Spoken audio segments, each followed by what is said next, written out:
بسم الله الرحمن الرحيم. الحمد لله رب العالمين، والصلاة والسلام على إمام غر الميامين وعلى آله وصحبه ومن سار على نهجه القويم، أما بعد، فأعوذ بالله من الشيطان الرجيم.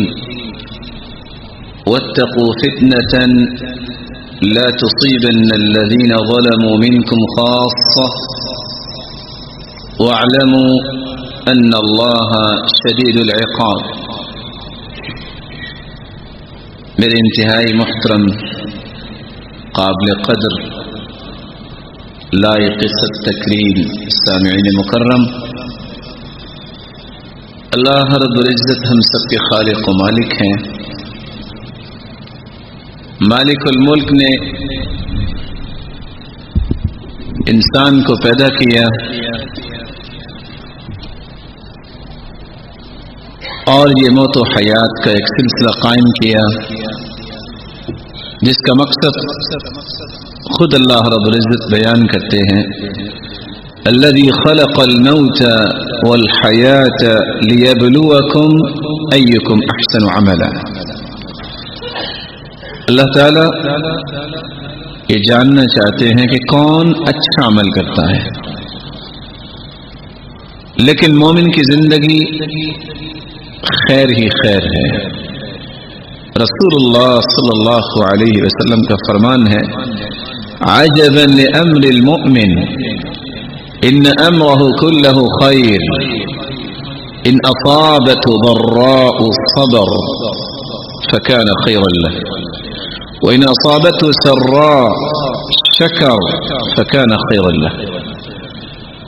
مومن کی زندگی ہر حال میں خوبصورت زندگی ہے، اور اس اعتبار سے کہ اگر اس کو خوشی ملے تب بھی وہ شکر کرتا ہے جو اس کے لیے اچھا ہے، اور اگر اس پہ کوئی مصیبت آئے، کوئی دکھ پہنچے تو وہ صبر کرتا ہے، اور یہ بھی اس کے لیے بہتر ہے. رسول اللہ صلی اللہ علیہ وسلم نے صحابہ کرام کی تربیت فرمائی. تربیت کے مختلف پہلوؤں کو، زاویوں کو جس طرح رسول اللہ صلی اللہ علیہ وسلم نے وضاحت کے ساتھ سمجھایا، وہاں اس بات کی بھی توجہ دلائی کہ اگر زندگی کا سفر طے کرتے ہوئے فتنوں کا سامنا کرنا پڑے تو ان فتنوں سے کس طرح بچا جا سکتا ہے. آج کی ہماری اس مجلس میں ہماری گفتگو کا محور یہی 3 نکات ہوں گے: فتنہ کیا ہے، اور فتنے کی اقسام کون سی ہیں، اور فتنوں کا علاج کیا ہے. فتنے کا مطلب آزمائش، والفتنہ، اور فتنہ یہ ہے ما يبين به حال المرء من الخير والشر، ایسے حالات جس سے انسان کے اندر خیر اور شر کی پہچان ہوتی ہے. وهي معاملة تظهر الامور الباطنة. فتنہ جب ہو تب انسان کے باطن کی خبر لوگوں تک پہنچتی ہے. انسان آسودگی کی حالت میں تو بہت اچھا نظر آتا ہے، لیکن جب فتنہ ہو تو پھر اس کے حقائق کھلتے ہیں. لیکن رسول اللہ صلی اللہ علیہ وسلم نے انتہائی توازن کے ساتھ اور اعتدال کے ساتھ صحابہ کرام کو تربیت دی اور عملاً تربیت دی. كان اذا اتاه امر يسر به خر ساجدا لله. رسول اللہ صلی اللہ علیہ وسلم نے خوشی کا موقع اور غم کا موقع، ان دونوں مواقع پر عملی تربیت فرمائی. آج کتنے لوگ خوشی کا موقع ہوتا ہے تو حدود سے تجاوز کر جاتے ہیں. كان اذا اتاه امر يسر به خر ساجدا لله. رسول اللہ صلی اللہ علیہ وسلم کو جب خوشی ملتی تو آپ اللہ کے سامنے سجدہ ریز ہو جاتے اور اپنی زبان اطہر سے بیان کرتے الحمدللہ الذی بنعمتہ تتم الصالحات، اے اللہ تیری ہی تعریف ہے جس کی توفیق سے یہ نیکی یہ خوشی نصیب ہوئی۔ وَكَانَ إِذَا حَزَبَهُ أَمْرٌ صَلَّى، اور رسول اللہ صلی اللہ علیہ وسلم کو جب کوئی پریشانی ہوتی تو اس وقت بھی آپ اللہ کے سامنے سجدہ ریز ہو جاتے۔ معیار بتا دیا، بندہ مومن خوشی کی حالت میں بھی اللہ کی طرف رجوع کرے اور جب اسے دکھ پہنچے تو پھر بھی اللہ کی طرف رجوع کرے۔ رسول اللہ صلی اللہ علیہ وسلم کا فرمان ہے بادروا بالاعمال فتنا كقطع الليل المظلم، مسلمانوں عمل کر لو اس سے پہلے کہ فتنے آ جائیں، اور فتنے اس طرح آئیں گے کہ قطع اللیل المظلم، رات کی تاریکی جس طرح بڑھتی اور بڑھتی ہی جاتی ہے اس طرح فتنے بڑھتے ہی جائیں گے۔ بلکہ رسول اللہ صلی اللہ علیہ وسلم نے فرمایا ينسي تاليها ماضيها، ایک فتنہ آئے گا انسان کہے گا هذه مهلكتي، میں اس فتنے میں ہلاک ہو جاؤں گا، لیکن نیا فتنہ آئے گا انسان پچھلے فتنے کو بھول جائے گا۔ فتنوں کی قسمیں علماء نے بیان کی ہے۔ فتنۃ الصدر، سینے کا فتنہ، اس وقت امت اسلامیہ کو گھائل کرنے والا فتنہ فتنۃ الصدر، سینے کا فتنہ، وہ سینہ جس میں دل دھڑکتا ہے اللہ کے حکم سے، اسی سینے کے اندر باطل عقائد فتنہ ہے، اسی دل کے اندر بغض اور حسد اور عناد اور عصبیت اور تعصب فتنہ ہے، اور یہ ایک ایسا فتنہ ہے جس کا لقمہ ہر وہ انسان بن جاتا ہے جس کے اندر منہجی مضبوطی نہ ہو، سینہ بے کینہ۔ اللہ کو دل وہ پسند ہے جس کے اندر کینہ و بغض نہ ہو۔ ان اللہ لا ينظر الى صوركم واموالكم ولكن ينظر الى قلوبكم واعمالكم، اللہ تعالیٰ تمہاری شکلوں کو نہیں دیکھتے، اللہ رب العزت نے تو خود بنایا ہے، نہ تمہارے مال و دولت کو دیکھتے ہیں کہ کون ہے جس کے پاس مال زیادہ ہے، اللہ رب العزت کی مبارک نظریں پڑتی ہیں تو تمہارے دلوں پہ پڑتی ہیں، اور تمہارے اعمال کو اللہ تعالیٰ دیکھتے ہیں۔ رسول اللہ صلی اللہ علیہ وسلم نے فتنوں میں فتنۃ عمیاء و صماء، ایسے فتنے کا بھی تذکرہ کیا جس میں انسان اندھا اور بہرا ہو جاتا ہے، اس کو سمجھ ہی نہیں آتی کہ وہ کیا کرے۔ فتنۃ المحیا والممات، موت و حیات کا فتنہ، زندگی کا فتنہ یہ ہے کہ انسان اپنی زندگی کے زاویوں کو شہوتوں اور خواہشات کے سپرد کر دے اور اللہ کی شریعت کی پرواہ نہ کرے، اور موت کا فتنہ یہ ہے انسان کا خاتمہ بالخیر نہ ہو بلکہ خاتمہ بالسوء ہو، اس کا آخری وقت برائی کی حالت میں آئے اور قبر کے عذاب میں پھنس جائے۔ فتنۃ الشبہات، فتنۃ الشہوات، شبہات کا فتنہ، جس کو اللہ کے دین پر یقین نہیں وہ بھٹکتا ہی رہتا ہے، جس کو کتاب و سنت کی بالادستی اور کتاب و سنت پر یقین نہیں وہ ہمیشہ بھٹکتا ہی رہتا ہے۔ اس لیے قرآن مجید نے اس کا علاج بیان کیا ہے، إِن يَتَّبِعُونَ إِلَّا الظَّنَّ وَمَا تَهْوَى الْأَنفُسُ،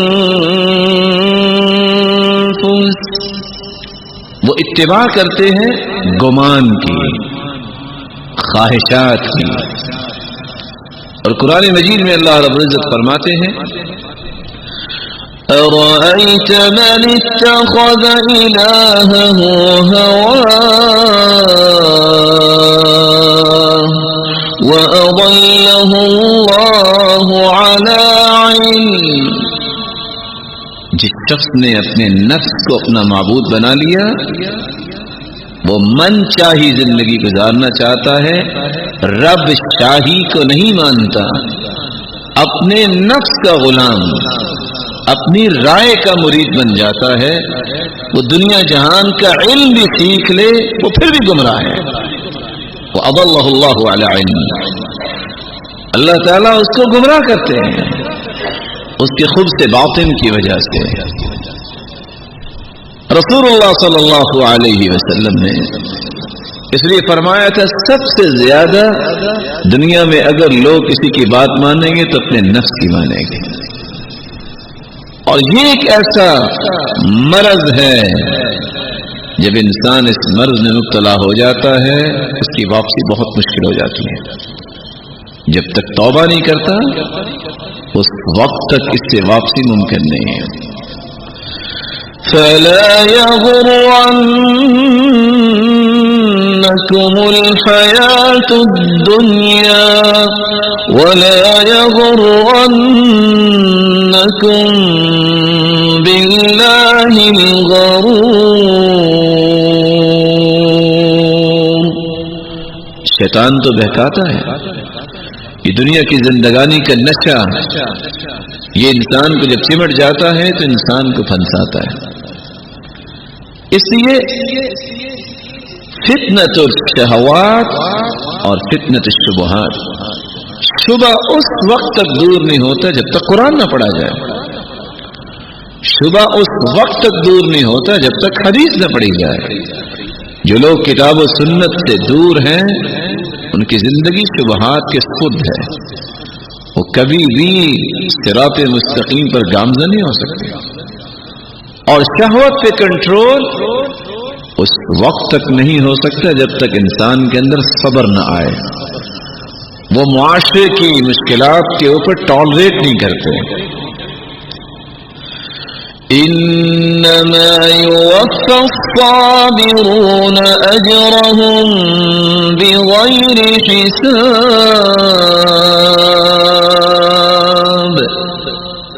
صبر کرنے والوں کو اللہ رب العزت دگنا اجر دیں گے۔ بلکہ قرآن مجید میں اللہ رب العزت فرماتے ہیں أولئك يجزون الغرفة بما صبروا ويلقون فيها تحية وسلاما خالدين فيها حسنت مستقرا ومقاما۔ جو لوگ صبر کرتے ہیں قیامت کے دن جنت کے بالا خانے اللہ تعالیٰ نے ان کے لیے بنائے ہیں۔ وَيُلَقَّوْنَ فِيهَا تَحِيَّةً وَسَلَامًا، اور اللہ کی نورانی فرشتے ان کو سلام پیش کریں گے۔ خالدین فیہا، ہمیشہ ہمیشہ اس جنت میں رہیں گے۔ حسنت مستقرا ومقاما، اور اس سے اچھا مقام اور جگہ کون سی ہو سکتی ہے؟ اللہ تعالی ہمارے نصیب میں فرمائے۔ فتنۃ الحرج، رسول اللہ صلی اللہ علیہ وسلم نے فرمایا انسان شبہات اور شہوتوں کے فتنے سے بچے، وہاں قتل و غارت کا فتنہ قیامت کے نزدیک زیادہ ہوگا۔ یتقارب الزمان، وقت میں بے برتی آ جائے گی۔ وَيُقْبَضُ الْعِلْمِ وَيَكْثُرُ الْحَرَجِ، رسول اللہ صلی اللہ علیہ وسلم نے فرمایا علم اٹھا لیا جائے گا۔ وَيَظْهَرُ الْجَهْلِ، جہالت عام ہو جائے گی۔ وَيَكْثُرُ الْفِتَنِ، فتنے زیادہ ہو جائے گی۔ وَيَكْثُرُ الْحَرَجِ، اور حرج زیادہ ہو جائے گا۔ قِيلَ مَا الْحَرَجِ قَالَ الْقَتْلُ، پوچھا گیا کہ حرج کیا ہے؟ جواب دیا قتل و غارت، مارنے والے کو بھی پتہ نہیں ہوگا کیوں مار رہا ہوں، اور مرنے والے کو بھی پتہ نہیں ہوگا کہ میرا گناہ کیا ہے۔ آج اس انسان کی قیمت ختم ہو گئی، سبب کیا ہے؟ فتنہ ہے، اور انسانیت حقائق سے دور ہو گئی ہے۔ رسول اللہ صلی اللہ علیہ وسلم نے ان فتنوں میں ایک فتنہ عورت کا بھی فتنہ بیان کیا ہے۔ ما ترکت بعدی فتنہ اضر علی الرجال من النساء، ما ترکت بعدی فتنہ اضر علی الرجال من النساء، عورتوں سے بڑھ کے مردوں کے لیے میرے بعد کوئی فتنہ نہیں ہوگا۔ اس لیے رسول اللہ صلی اللہ علیہ وسلم نے فرمایا تھا المرأة عورہ، عورت پردے کا نام ہے۔ وأقرب ما تكون المرأة من رحمة ربها إذا كانت في قعر بيتها، اور عورت اللہ کی رحمت کے قریب اس وقت ہوتی ہے جب وہ گھر میں قرار پکڑتی ہے۔ وقرن في بيوتكن ولا تبرجن تبرج الجاهلية الأولى، اور کیا فرمایا؟ فَإِذَا خَرَجَتْ مِنْ بَيْتِهَا اسْتَشْرَفَهَا الشَّيْطَانُ، جب وہ گھر سے نکلتی ہے تو شیطان اس کو گمراہ کرنے کے لیے اس کے پیچھے چلتا ہے۔ اور یہ صرف عورت کے لیے نہیں بلکہ رسول اللہ صلی اللہ علیہ وسلم نے مرد کو بھی یہ تعلیم دی۔ فرمایا طوبى لمن ملك لسانه ووسع بيته وبكى على خطيئته، سعادت مند وہ ہے جو شخص اپنی زبان پہ کنٹرول کر لے اور اپنے گھر میں قرار پکڑے، ضرورت ہو تو پھر نکلے، وبكى على خطيئته، اور اپنے گناہوں پہ شرمندہ اور نادم ہو کے اللہ کے سامنے رو کے معافی مانگ لے۔ رسول اللہ صلی اللہ علیہ وسلم سے جب سوال کیا گیا، عقبہ بن عامر رضی اللہ تعالی عنہ فرماتے قلت من نجات کس میں ہے؟ قال املک علیک لسانک ولیسعک بیتک وابکی علی خطیئتک، نجات کے طالب ہو زبان پہ کنٹرول کر لو، گھر میں قرار پکڑا اور اپنے گناہوں پہ نادم ہو کہ اللہ سے معافی مانگو۔ اس لیے عکاف بن بشیر التمیمی بیان کرتے ہیں جب ایک شخص آیا تو اللہ کے رسول صلی اللہ علیہ وسلم نے پوچھا هل لك من زوجہ، شادی شدہ ہو؟ قال لا۔ رسول اللہ صلی اللہ علیہ وسلم نے دوسرا سوال کیا اگر تمہاری شادی نہیں تو کیا تمہارے پاس کوئی لونڈی ہے؟ قال لا۔ وانت موسر بخیر، مال و دولت بھی ہے؟ قال نعم۔ قال اذن انت من اخوان الشیاطین، پھر تو تم شیطان کے بھائی ہو۔ اب الشیطان تمرسو، تم شیطان بننے کی پریکٹس کر رہے ہو؟ زندگی گزرتی جا رہی ہے اور فتنوں کے حوالے اپنے آپ کو انسان کرے اور کہے میں دانش مند ہوں۔ رسول اللہ صلی اللہ علیہ وسلم فرماتے ہیں انی لا اصبر عنہن،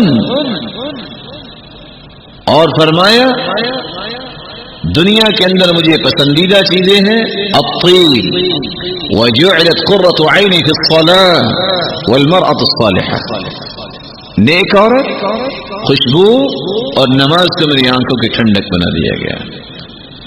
لو كنت في النصارى لكنت من رهبانهم، کس طرح ڈرایا، اگر تم عیسائیوں میں ہوتے تو تم پادری ہوتے۔ تمہیں پتہ نہیں شیطان سب سے زیادہ خیانت کے لیے تیار کرتا ہے تو ان لوگوں کو جو رسول اللہ صلی اللہ علیہ وسلم کی سنت نکاح کو پسند نہیں کرتے۔ النکاح سنتی فمن راغب عن سنتی فلیس منی، نکاح یہ میری سنت ہے اور جو میری سنت سے اعراض کرتا ہے اس کا تعلق میرے ساتھ نہیں۔ فتنۃ المال والاولاد، اولاد بھی فتنہ اور مال بھی فتنہ، کب؟ جب وہ انسان کو اللہ سے دور کر دے۔ ان لكل امة فتنة وفتنة امتی المال. ہر امت کا ایک فتنہ ہے لیکن میری امت کا فتنہ مال ہے. اور حالت یہ ہوگی یصبح مؤمنا ويمسي كافرا ويمسي مؤمنا ويصبح كافرا يبيع دينه بعرض من الدنيا. حالت یہ ہوگی قیامت کے نزدیک انسان صبح کے وقت مومن ہوگا اور شام کے وقت کافر ہو جائے گا. شام کو مومن ہوگا صبح کو کافر ہو جائے گا. کیوں؟ یبیع دینہ بعرض من الدنیا، دنیا کے چند ٹکوں کی وجہ سے اپنے دین کو بیچ دے گا. اور اس وقت دنیا کے اندر سب سے بڑا فتنہ وہ فتنہ ہے جس کا قرآن نے تذکرہ کیا ہے. وَقَاتِلُوهُمْ حَتَّى لَا تَكُونَ فِتْنَةٌ وَيَكُونَ الدِّينُ لِلَّهِ.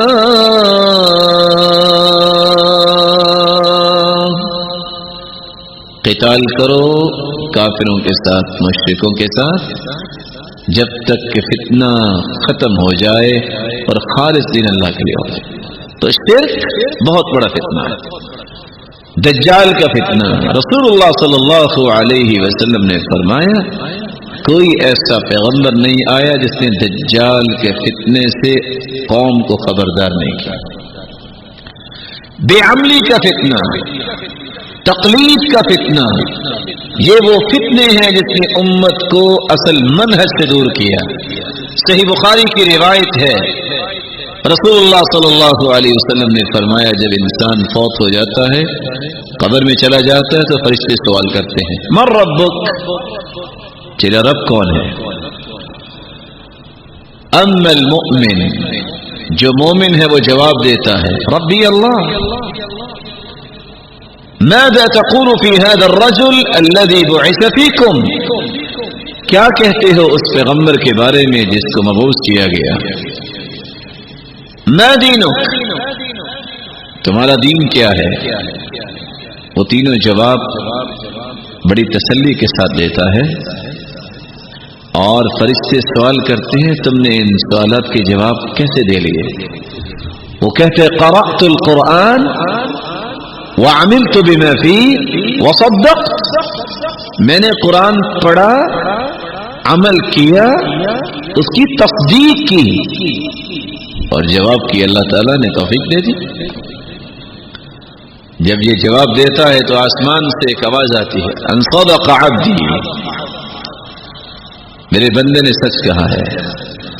البسوه لباس الجنہ وافرشوا له فراش الجنہ وافتحوا له بابا الى الجنہ. یہ دنیا میں تو بڑا اس کا مقام تھا، اس کو دو چادروں میں چھوڑ کے چلے گئے ہیں. نہیں، اس نے جواب صحیح دیا ہے، اس کو جنتی لباس پہنا دو. یہ مٹی میں ہی اس کو لٹا کے چلے گئے ہیں، نہیں، اس کے نیچے جنت کے بچھونے بچھا دو. یہ بہت تنگ کوٹری ہے. مد البصر، جہاں تک نظر انسان کی جاتی ہے اس کی قبر کو کھول دو اور جنت کا دروازہ کھول دو. وَأَمَّا الْمُنَافِقُ وَأَمَّا الْكَافِرُ أَوْ الْمُرْتَابُ أَوْ الْمُنَافِقُ كَمَا فِي رِوَايَةٍ أُخْرَى، جو کافر اور منافق اور شک کرنے والا ہوتا ہے، فرشتے سوال کرتے ہیں من ربک، کہتے ہاں لا ادری، كأنه يتذكر شيئا ولم يذكر.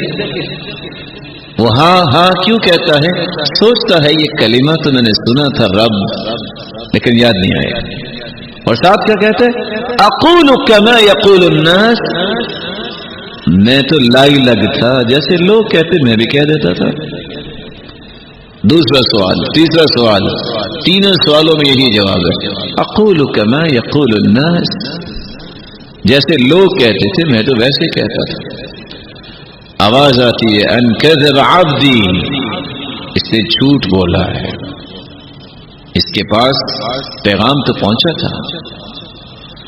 البسوه لباس النار، یہ چادروں کا بھی مستحق نہیں ہے، جہنمی لباس اس کو پہنا دو. وَافْرِشُوا لَهُ فِرَاشَ النَّارِ، جہنم کے انگارے اس کے نیچے بچھا دو. فَيُضَيَّقُ عَلَيْهِ قَبْرُهُ حَتَّى تَخْتَلِفَ أَضْلَاعُهُ، اور قبر آپس میں ملنے لگ جاتی ہے حتیٰ کہ اس کی ہڈیاں ایک دوسرے کے اندر چلی جاتی ہیں. فَيُضْرَبُ بِمَطَارِقَ مِنْ حَدِيدِ ضَرْبَةً بَيْنَ أُذُنَيْهِ، اور دو کانوں کے درمیان اسے پھر ایک وار کیا جاتا ہے. گرز اٹھا کے فرشتے مارتے ہیں. لو ضرب بها جبل لكان ترابا، اگر وہ کسی پہاڑ پہ مار دیا جائے تو پہاڑ ریزہ ریزہ ہو جائے. اور کیوں دو کانوں کے درمیان اس کو مارا جاتا ہے؟ آج پفلاف یہ کہتا ہے کہ 800 ہڈیوں میں بند ہے انسانی دماغ اور پائیٹوٹری، جس کی جگہ یہی ہے دو کانوں کے درمیان. کہ تمہیں عقل دی، تم نے استعمال نہیں اس کو صحیح کیا. تم یہ کہتے تھے جیسے لوگ کہتے ہیں، لا دویت ولا تلیت، نہ تو نے قرآن پڑھا نہ تو نے سمجھا، تو اسے جواب کیسے آئے؟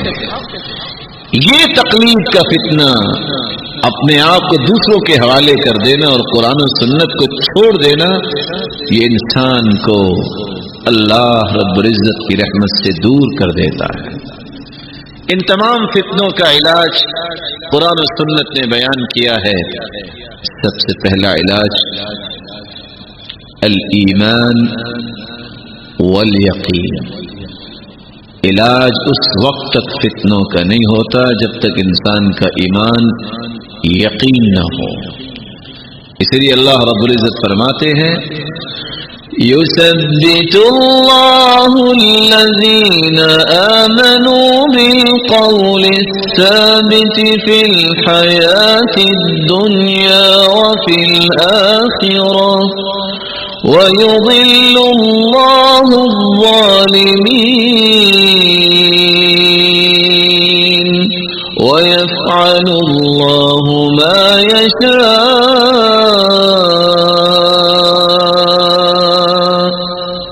ثابت قدمی دنیا اور آخرت میں اللہ تعالیٰ نے ان کے لیے رکھی ہے جو اللہ تعالیٰ کے دین پر ایمان اور یقین کر لیتا ہے کہ جو اللہ تعالیٰ نے قرآن نازل کیا ہے یہی میرے لیے دستور حیات ہے. بلکہ قرآن مجید میں اللہ رب العزت فرماتے ہیں ان اللہ يدافع عن الذین آمنوا، لوگ لوگوں کا دفاع کرتے ہیں لیکن دفاع نہیں کر سکتے. دفاع وہ ہے جو اللہ کسی کا دفاع کرتا ہے. ابراہیم علیہ السلام ایمان تھا، اللہ پہ یقین تھا. آگ تیار کی گئی اور اتنی آگ، لکھنے والے لکھتے ہیں لو طار علیہ طائر وقع مشویا، اتنی آگ تیز تھی کہ اگر کوئی پرندہ اڑتا ہوا گزرے تو وہ بھی بنا ہوا نیچے گر جائے. اور ان لوگوں نے ابراہیم علیہ السلام کو خود نہیں آگ میں پھینکا، منجنیق میں ڈال کے پھینکا. اتنی سخت آگ، لیکن جب ہاتھ اور پاؤں باندھ کے پھینکا وہ یتقلب، اور وہ کروٹیں لے رہے ہیں اور دیکھ رہا ہے باپ بھی کروٹیں لے رہے ہیں اور جلایا ہی نہیں اس کو آگ نے، اور آگ ٹھنڈی ہوگی. کروٹیں کیوں لی؟ جن رسیوں سے بندھے ہوئے تھے اللہ نے وہ رسیاں ہی جلانے کا آرڈر صرف آگ کو دیا. لأن اللہ سلب خاصیت الحرق، اللہ نے جلانے کی صلاحیت کو سلب کر لیا. کروٹیں بدلی، جب وہ رسیاں کھل گئیں تو باپ کہتا ہے نعم الرب ربک یا ابراہیم، ابراہیم تیرا رب تو بہت بڑا نکلا، تیری رسیوں کو ہی اس نے جلایا ہے اور تجھے کچھ ہوا ہی نہیں ہے. ایمان تھا، یقین تھا. اس یقین نے ابراہیم علیہ السلام کی کس طرح حفاظت کروائی، اللہ تعالیٰ نے کچھ ہونے نہیں دیا. اسماعیل علیہ السلام چھری تو چلی، لیکن چھری کیسے چل سکتی ہے جب تک اللہ کا حکم نہ ہو. اللہ تعالیٰ نے سلب خاصیت القطع،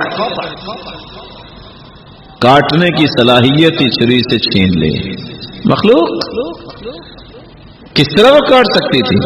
اور اللہ تعالیٰ نے ایک جانور کا بندوبست کیا جو رہتی زندگی تک سنت بن گئی قربانی کی. ایمان اور یقین. دوسرا علاج تقوی اللہ. جب تک انسان کے اندر تقوی نہ ہو، اللہ کا خوف نہ ہو، فتنوں کا مقابلہ نہیں ہو سکتا.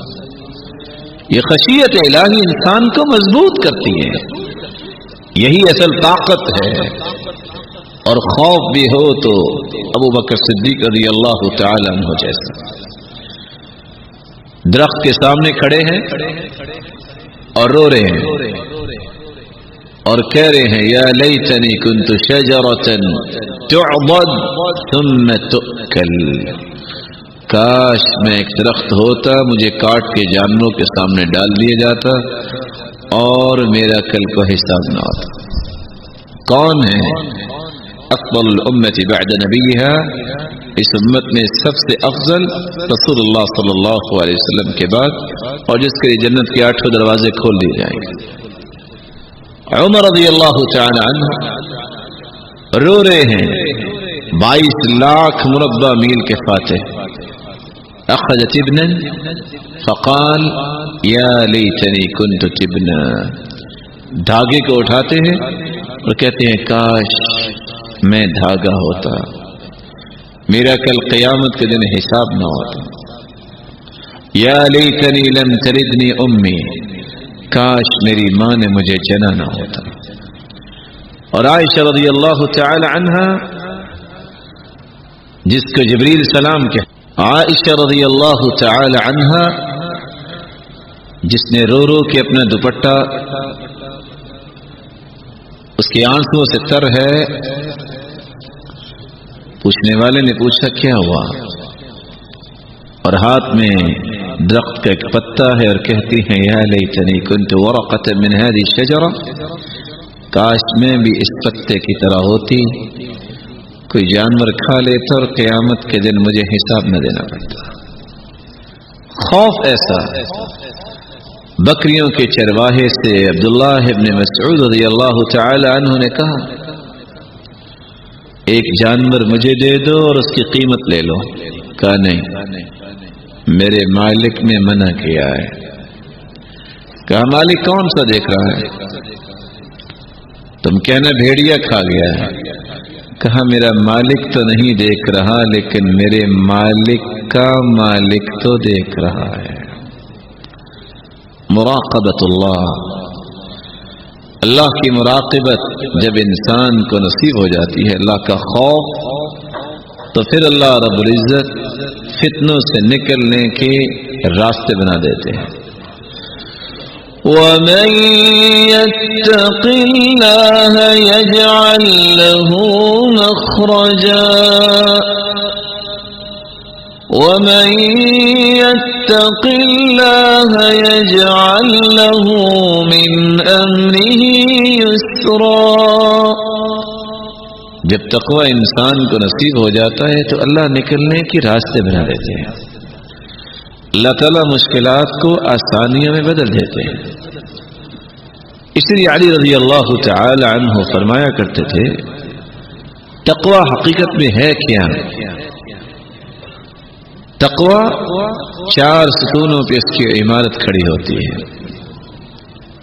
کہ انسان الخوف من الجلیل، خوف کھائے تو اللہ سے، والعمل بالتنزیل، عمل کرے تو قرآن و سنت کے مطابق، والقناعت بالقلیل، جو بھی اللہ نے دیا ہے اس پہ قناعت کر لے، والتزود لیوم الرحیل، اور آخرت کی تیاری میں لگ جائے. فتنوں کا علاج جب تک تقوی انسان کے اندر نہیں، ان فتنوں کا سامنا نہیں کر سکتا.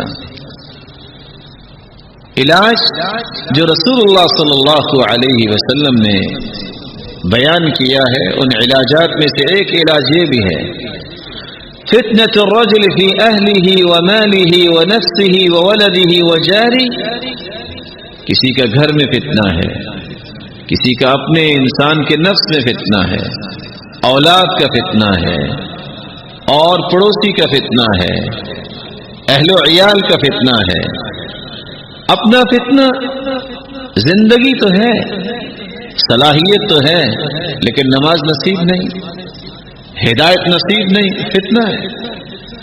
اولاد کا فتنہ، اولاد نہیں تب بھی فتنہ، اگر ہے اور نیک نہیں تو یہ اس سے بڑا فتنہ۔ انسان شادی شدہ نہیں تب بھی فتنہ، اور اگر نکاح کر لیا اور بیوی نمازی نہیں پڑھتی تب بھی فتنہ۔ مال نہیں ہے تو فقر کا فتنہ، مال ہے اور حرام کا ہے تو اس سے بڑا فتنہ۔ پڑوسی ہے نہیں تو خوف کا فتنہ، اگر ہے تو وہ ہر وقت موسیقی سننے والا ہے تو اللہ کی نافرمانی کرنے والا ہے، اور یہ نیک انسان ہے، فتنہ ہے۔ ان فتنوں کو دور کیسے کر سکتا ہے انسان؟ یکفرہ الصیام والصلاة والصدقہ والامر بالمعروف والنہی عن المنکر، نماز کی پابندی، روزے رکھنا، صدقات اللہ کی راہ میں پیش کرنا، نیکی کا حکم کرنا اور برائی سے منع کرنا۔ چوتھا علاج، انسان جب اللہ کے سامنے توبہ کرتا ہے تو اس کے اندر طاقت آ جاتی ہے، استغفار کرتا ہے تو اللہ تعالیٰ اس کو فتنوں سے نجات دے دیتے ہیں۔ وَيَا قَوْمِ اسْتَغْفِرُوا رَبَّكُمْ ثُمَّ تُوبُوا إِلَيْهِ يُرْسِلِ السَّمَاءَ عَلَيْكُمْ مِدْرَارًا وَيَزِدْكُمْ قُوَّةً إِلَى قُوَّتِكُمْ وَلَا تَتَوَلَّوْا مُجْرِمِينَ۔ استغفار تم کر لو، اللہ تعالیٰ اپنی رحمت کا بھی نزول فرمائیں گے، تمہاری ہر کمزوری کو قوت میں تبدیل فرما دیں گے۔ قوتاً الی قوتکم، اللہ تعالیٰ قوتوں میں اضافہ فرما دیں گے۔ جب تک انسان اللہ کے سامنے اپنے گناہوں کی توبہ نہیں کرتا یہ کمزوری رہتا ہے۔ اس لیے رسول اللہ صلی اللہ علیہ وسلم نے فرمایا تھا، من اکثر الاستغفار جعل اللہ له من كل هم فرجا ومن كل ضيق مخرجا ورزقه من حيث لا يحتسب۔ جو کثرت سے استغفار کرتا ہے اللہ تعالیٰ اس کی تنگی کو آسانی بنا دیتے ہیں، مصیبت کو خوشی بنا دیتے ہیں، اور وہاں سے رزق عطا کرتے ہیں جہاں سے اس کو گمان بھی نہیں ہوتا۔ اور نوح علیہ السلام کی بات کی حکایت کرتے ہوئے قرآن مجید بیان کرتا ہے، فَقُلْتُ اسْتَغْفِرُوا رَبَّكُمْ إِنَّهُ كَانَ غَفَّارًا يُرْسِلِ السَّمَاءَ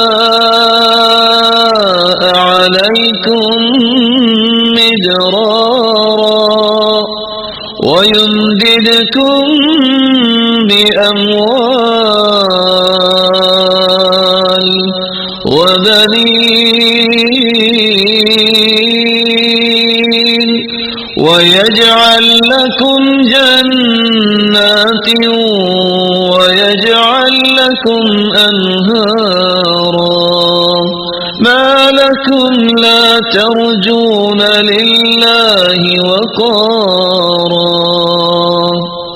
استغفار تم کرو گے اللہ تعالیٰ تمہارے گناہوں کو بھی معاف کر دیں گے اور تمہارے لیے موسلادھار بارشوں کا بندوبست فرمائیں گے، مال میں فراوانی، اولاد دیں گے اور باغات کے مالک بنا دیں گے تمہیں، اور اللہ تعالیٰ تمہارے لیے نہروں کا بندوبست فرمائیں گے۔ پانچواں علاج، جب تک انسان اللہ کا ذکر نہیں کرتا اس کے اندر طاقت نہیں آتی۔ ذکر کرنے والا اپنے آپ کو مضبوط کر سکتا ہے، فتنوں کا مقابلہ کر سکتا ہے، اس لیے مجاہد بیان کرتے ان الرجل لیہم بالذنب فیذکر اللہ، ایک انسان گناہ کا ارادہ کرتا ہے اور اللہ کا ذکر کرتا ہے، اللہ اس گناہ کو اس سے دور فرما دیتے ہیں، اللہ تعالیٰ اس گناہ سے اس کو دور کر دیتے ہیں، اس کی حفاظت فرماتے ہیں۔ فلولا أنه كان من المسبحين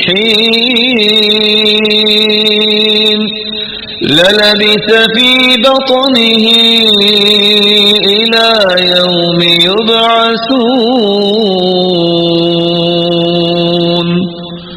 یونس علیہ السلام کس طرح 3 اندھیروں میں تھے، مچھلی کے پیٹ کا اندھیرا، پانی کا اندھیرا، رات کا اندھیرا، فی ظلمات 3، لیکن وہاں اللہ تعالیٰ نے ان کو نجات کیسے دی؟ فلولا انه كان من المسبحين للبث في بطنه الى يوم يبعثون، اگر وہ اللہ تعالیٰ کی تسبیح بیان کرنے والے نہ ہوتے تو قیامت تک مچھلی کے پیٹ میں ہی رہتے۔ فتنوں کا علاج جہاں میرے معزز اور محترم بھائیوں تقویٰ ہے، اللہ کا ذکر ہے، توبہ ہے، نیکی کا حکم کرنا اور برائی سے منع کرنا ہے، ایمان و یقین ہے، وہاں دعا، اس سے بھی انسان فتنوں سے بچ سکتا ہے۔ قرآن مجید میں اللہ رب العزت فرماتے ہیں وَذَا النُّونِ إِذ ذَّهَبَ مُغَاضِبًا فَظَنَّ أَن لَّن نَّقْدِرَ عَلَيْهِ فَنَادَى فِي الظُّلُمَاتِ أَن لَّا إِلَٰهَ إِلَّا أَنتَ سُبْحَانَكَ إِنِّي كُنتُ مِنَ الظَّالِمِينَ۔ یونس علیہ السلام جب اللہ کی اجازت کے بغیر چلے گئے اور فتنے میں پھنس گئے، انہوں نے دعا کی لا الہ الا انت سبحانک انی کنت من الظالمین۔ اتنا یہ مبارک کلمہ ہے، لم يدع بها رجل قط الا استجاب اللہ لذلك۔ اللہ رب العزت سے جو بھی یہ دعا کرتا ہے لا الہ الا انت سبحانک انی کنت من الظالمین، اللہ تعالیٰ اس کو محروم نہیں کرتے اور اس کو عطاؤں سے نواز دیتے ہیں۔ دعا انسان کے لیے بہت بڑا اسلحہ ہے۔ الدعاء بین الاذان والاقامت لا ترد، اذان اور اقامت کے درمیانی وقفہ بہت مبارک وقت ہے، جو بھی دعا کی جائے وہ رد نہیں ہوتی۔ دعا جب انسان سحری کے وقت اگر اسے نصیب ہو جائے، ينزل ربنا تبارك وتعالى كل ليلة إلى السماء الدنيا حين يبقى ثلث الليل الآخر، اللہ رب العزت آسمان دنیا پہ نزول فرماتے ہیں جیسا کہ اس کی شان کو لائق ہے، جب رات کا تہائی حصہ باقی رہ جاتا ہے، اور اللہ رب العزت فرماتے ہیں من یدعونی فاستجیب لہ، کون ہے جو دعا کرنے والا ہے میں اس کی دعا کو قبول کرتا ہوں، من یسألنی فاعطیہ، کون ہے جو مجھ سے مانگتا ہے میں اسے عطا کر دوں، من یستغفرنی فاغفر لہ، کون ہے جو گناہوں کی بخشش طلب کرتا ہے میں اسے معاف کر دوں۔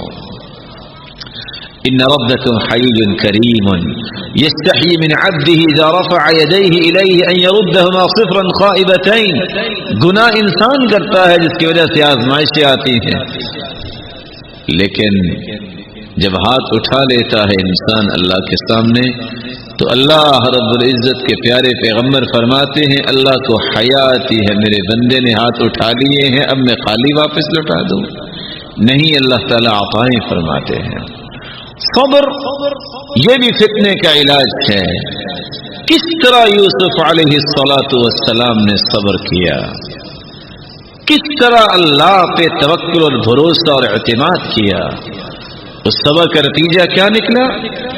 کس طرح بھائیوں کے تھپیڑے کھاتے ہوئے کنویں میں پھینک دیے گئے اور اللہ رب العزت نے کنویں سے نکال کے مصر کے تخت سے بٹھا دیا۔ اور اللہ تعالیٰ کا یہ وعدہ ہے جو صبر کرتا ہے میں اس کی مدد ضرور کرتا ہوں. وَلَأَنصُرَنَّكَ وَلَوْ بَعْدَ حِينٍ. جو صبر کرتا ہے اللہ کی مدد اترتی ہے. وَجَعَلْنَاهُمْ أَئِمَّةً يَهْدُونَ بِأَمْرِنَا لَمَّا صَبَرُوا وَكَانُوا بِآيَاتِنَا يُوقِنُونَ. کائنات کے اندر مضبوطی کے دو ہی طریقے ہیں. ایک یقین اللہ تعالیٰ کی ذات پہ ہو جائے اور دوسرا صبر انسان کے اندر آ جائے تو انسان کے اندر قوت پیدا ہوتی ہے. انسان فتنوں سے بچ سکتا ہے اور فتنوں کا مقابلہ کر سکتا ہے. رسول اللہ صلی اللہ علیہ وسلم نے کس طرح صبر اور استقلال کا مظاہرہ کیا.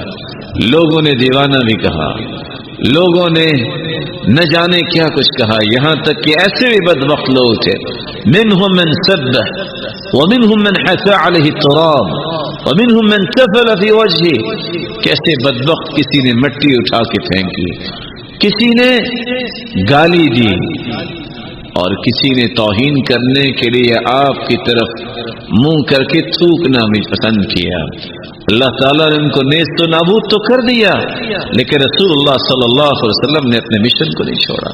آپ کے سر مبارک سے خون، آپ کے ہونٹوں سے خون، آپ کے کندھے سے خون، جحشت رکبتہ، آپ کے گھٹنے سے خون، لیکن رسول اللہ صلی اللہ علیہ وسلم کی زبان اقدس نے کیا بولا؟ رب اغفر لقومی فانہم لا یعلمون. اے اللہ میری قوم جانتی نہیں، اے اللہ معاف کر دے.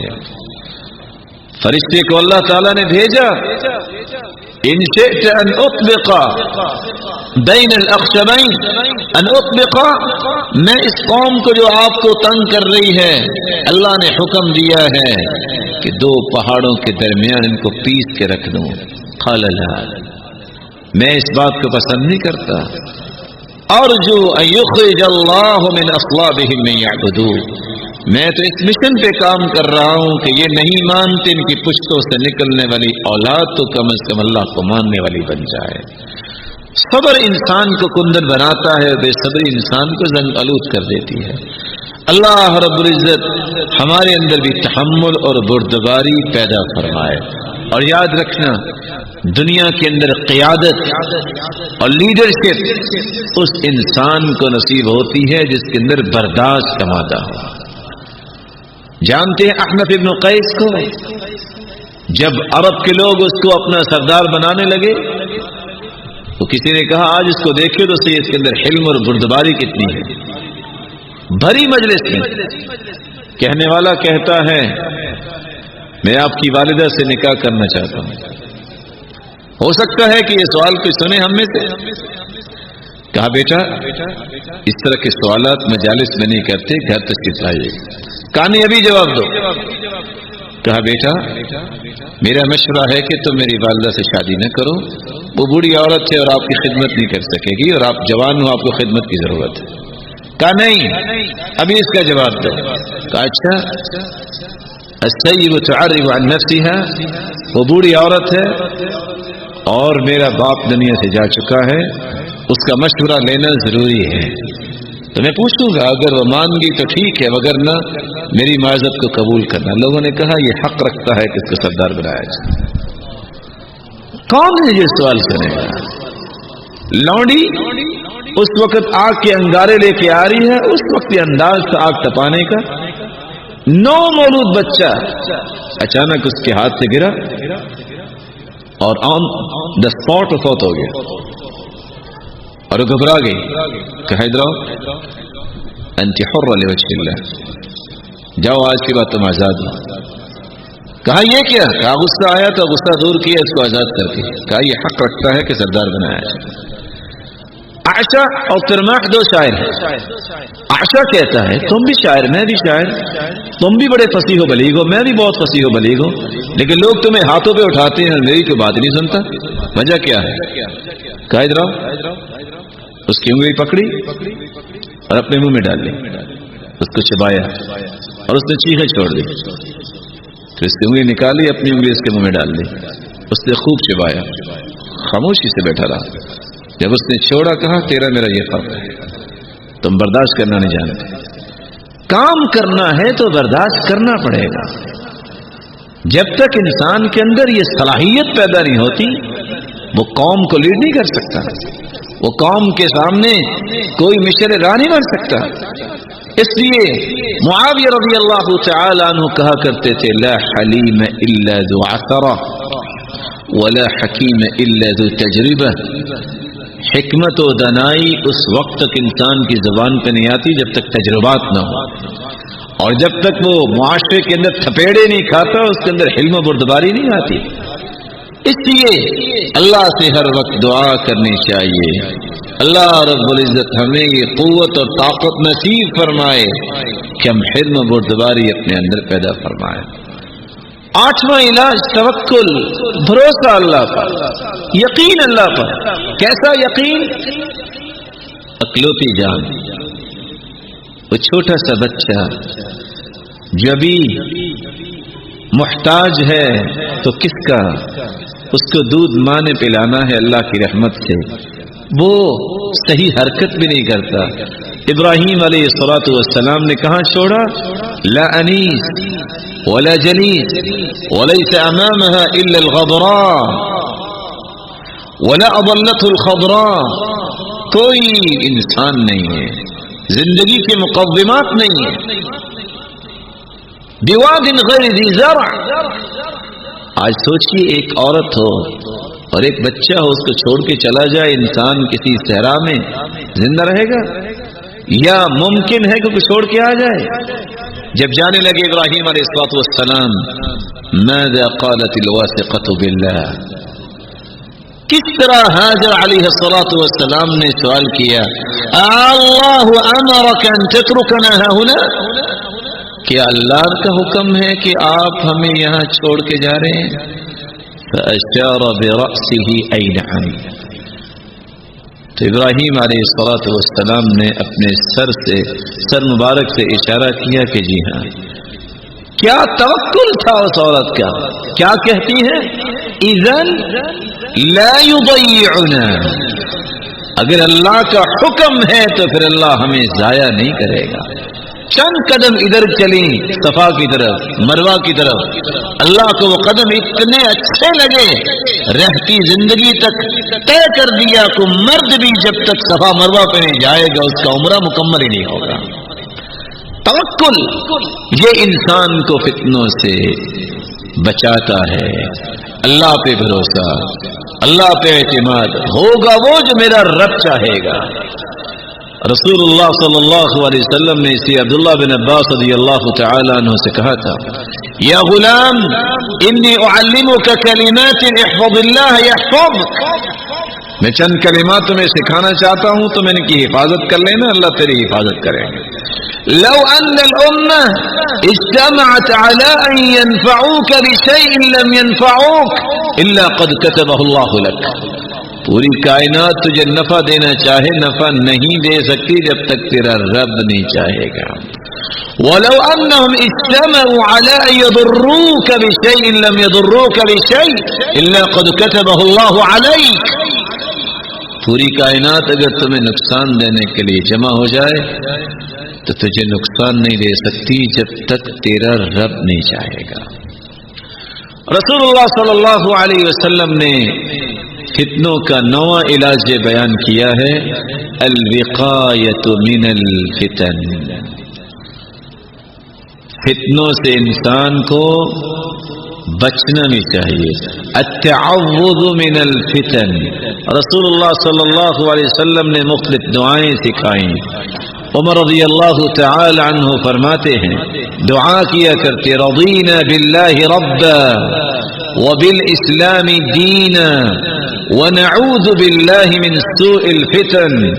نعوذ بالله من الفتن ما ظهر منها وما بطن. اے اللہ ہم تجھے رب مان کے راضی، تیرے پیغمبر کو سچا پیغمبر مان کے راضی.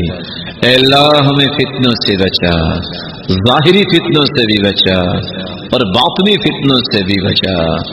اور نماز کے اندر انسان دعا کرتا ہے وَأَعُوذُ بِكَ مِن فِتْنَةِ الْمَحْيَا وَالْمَمَاتِ وَأَعُوذُ بِكَ مِن فِتْنَةِ الْمَسِيحِ الدَّجَّالِ. یہ دعائیں جب انسان یاد کرتا ہے اور پڑھتا ہے اللہ تعالیٰ فتنوں سے اس انسان کی حفاظت کر لیتے ہیں. رسول اللہ صلی اللہ علیہ وسلم نے فرمایا ان السعید لمن جنب الفتن ان السعید لمن جنب الفتن ان السعید لمن جنب الفتن ثلاثا ولمن ابتلي فصبر. 3 مرتبہ فرمایا سعادت مند وہ ہے جو فتنوں سے بچا لیا جائے اور فتنوں سے بچا لیا جائے، اور اگر فتنہ آ جائے تو پھر اللہ تعالیٰ اس کو صبر کی توفیق عطا فرمائے. اثنان یکرہہما ابن آدم، 2 چیزوں کو آدم کی اولاد پسند نہیں کرتی. یکرہ الموت والموت خیر من الفتنہ، موت کو ناپسند کرتا ہے اور موت فتنے سے بہتر ہے. فتنے سے انسان کا دین بگڑنے کا خطرہ ہوتا ہے، موت سے کم از کم ایمان کی حالت میں اللہ کے پاس تو چلا جائے گا. وَيَكْرَهُ قِلَّةَ الْمَالِ وَقِلَّةُ الْمَالِ أَقَلُّ لِلْحِسَابِ. انسان قلت مال کو ناپسند کرتا ہے، لیکن اس کو پتہ نہیں مال جتنا کم ہوگا حساب بھی تھوڑا ہی ہوگا. اللہ رب العزت مال دے تو سب کو حلال اور وافر مال عطا فرمائے، اور اللہ رب العزت ایسے مال سے پناہ دے جو انسان کے لیے فتنہ بنے. اس لیے رسول اللہ صلی اللہ علیہ وسلم دعا کیا کرتے تھے اللہم انی اعوذ بک من خلیل ماکر عینہ ترانی وقلبہ یرعانی. اے اللہ میں ایسے دوست سے پناہ مانگتا ہوں. آپ نے بھی دنیا میں دیکھا ہوگا کچھ لوگ آپ کے ساتھ ساتھ ہوتے ہیں، جھوٹے دانت بھی نکالتے ہیں، لیکن عینہ ترانی، آنکھ تو دیکھتی ہے، وقلبہ یرعانی ای یتجسس ویتقطع، اس کا جی چاہتا ہے، دل کیا چاہتا ہے کہ کہیں یہ میرے قابو آ جائے تو میں اس کو مار ڈالوں، اس کو ٹکڑے کر دوں. ایسے دوست سے اے اللہ میں تیری پناہ مانگتا ہوں. وَأَعُوذُ بِكَ مِن زَوْجَةٍ تُشَيِّبُنِي قَبْلَ الْمَشِيبِ. اللہ مجھے ایسی بیوی سے بھی پناہ دے جو بڑھاپے سے پہلے مجھے بوڑھا کر دے. وَأَعُوذُ بِكَ مِن وَلَدٍ يَكُونُ عَلَيَّ فِتْنَةً. ایسی اولاد سے بھی مجھے پناہ دے جو میرے لیے فتنے کا باعث بن جائے. وَمِن مَالٍ يَكُونُ عَلَيَّ وَبَالًا. ایسے مال سے بھی میں تیری پناہ مانگتا ہوں جو میرے لیے وبال بن جائے. جو حرام کا مال ہے وہ وبال جان ہوتا ہے. نعم المال الصالح للرجل الصالح ولا بأس بالغنى لمن اتقى الله عز وجل. مال وہی ہے جو کسی نیک انسان کے پاس ہو، جتنا بھی ہو نعمت ہے. تقوی جب انسان کے پاس ہو تو جتنا بھی مال ہو وہ نعمت ہے، لیکن اگر اللہ کا خوف نہیں، اللہ کی عبادت کا اسے خیال نہیں تو یہ مال اس سے کیا فائدہ دے گا؟ قیامت کے دن یہ مال اس کے کام نہیں آئے گا. یوم لا ينفع مال ولا بنون إلا من أتى الله بقلب سليم. نہ قیامت کو اولاد کام آئے گی نہ مال کام آئے گا. اس دن کام آئے گا تو انسان کا وہ دل جو سلیم ہے، ایسا دل جس میں اللہ کی یاد ہے، جو اللہ رب العزت کے خوف سے لبریز ہے. اللہ ایسا دل ہم سب کو عطا فرمائے. امام بخاری رحمۃ اللہ علیہ نے اس لیے صحیح بخاری میں باب باندھا ہے باب التعرض فی الفتن، الوقایۃ من الفتن. جہاں فتنوں کا علاج کرتے ہیں وہاں فتنوں کی جگہوں سے اپنے آپ کو بچاتے ہیں، وہاں فتنوں سے بچنے کی کوشش کرتے ہیں. ایک انسان کو پتا ہے کہ وہ انسان ہے، وَمَا سُمِّيَ الْإِنسَانُ إِلَّا لِنَفْسِهِ، انسان بھول جاتا ہے. ایک انسان کو پتا ہے کہ میں فتنے میں پڑ سکتا ہوں، وہ ایسی جگہوں پہ کیوں جاتا ہے جہاں فتنہ ہے؟ کیوں اپنا امتحان کرتا ہے؟ کیوں اپنے آپ کو فتنوں کے لیے پیش کرتا ہے؟ آج کی نوجوان نسل یہ سمجھتی ہے کہ ہم بہت پڑھ گئے، جس طرح چاہیں ہم آزادی سے رات کی تاریکی ہو یا دن کا اجالا ہو، کمپیوٹر پہ بیٹھے، لیپ ٹاپ پہ بیٹھے، اور آج تو ہاتھوں میں یہ سارا فتنہ آ گیا. جب چاہیں، جیسے چاہیں، جو چاہیں دیکھیں، ہم آزاد ہیں. مسلمان کی آزادی تو اللہ نے نہیں دی. آزاد یہ ہے انسان کہ وہ آزادی سے اللہ کی عبادت کرے. ایک شخص جس کے پاس دین کی بنیاد نہیں ہے، بیس نہیں ہے، خوف نہیں ہے، اور اس نے دین پڑھا نہیں ہے، وہ مختلف سائٹس کھول کے بیٹھ جائے، وہ فتنے سے بچ جائے گا. آنن فانن اس کے ایمان کو کچلنے کے لیے ہزاروں راستے ہیں. مسلمان کو اپنی آزمائش نہیں کرنی چاہیے. اس لیے رسول اللہ صلی اللہ علیہ وسلم کے صحابی نے کیا کیا؟ سلمہ بن اکوع نے یہاں تک کہ مدینہ چھوڑ دیا، ربضہ چلے گئے. باب التعرض فی الفتن، فتنوں سے بچنے کے لیے صحابی نے وہ جگہ چھوڑی کہ یہاں لڑائیاں شروع ہو گئی ہیں، میں کہیں اس فتنے میں نہ آ جاؤں، اور ربضہ جگہ پہ چلے گئے. بادیہ نشینی اختیار کرنا یہ بھی فتنوں سے بچاؤ کا ایک ذریعہ ہے. رسول اللہ صلی اللہ علیہ وسلم نے فرمایا تھا، نعم مال المرء المسلم غنم يتبع بها شعف الجبال يفر بدينه من الفتن. ایک وقت آئے گا جب مسلمان کا بہترین مال بکریاں ہوں گی جو پہاڑوں پہ جا کے چرائے گا، وہ مواقع القطر جہاں بارشیں ہوتی ہیں نکل جائے گا. کیوں؟ اپنے آپ کو فتنوں سے بچا دے گا. اور قرآن مجید نے فتنوں سے بچانے کا بہترین علاج بیان کیا ہے. والذین یمسکون بالکتاب واقاموا الصلاة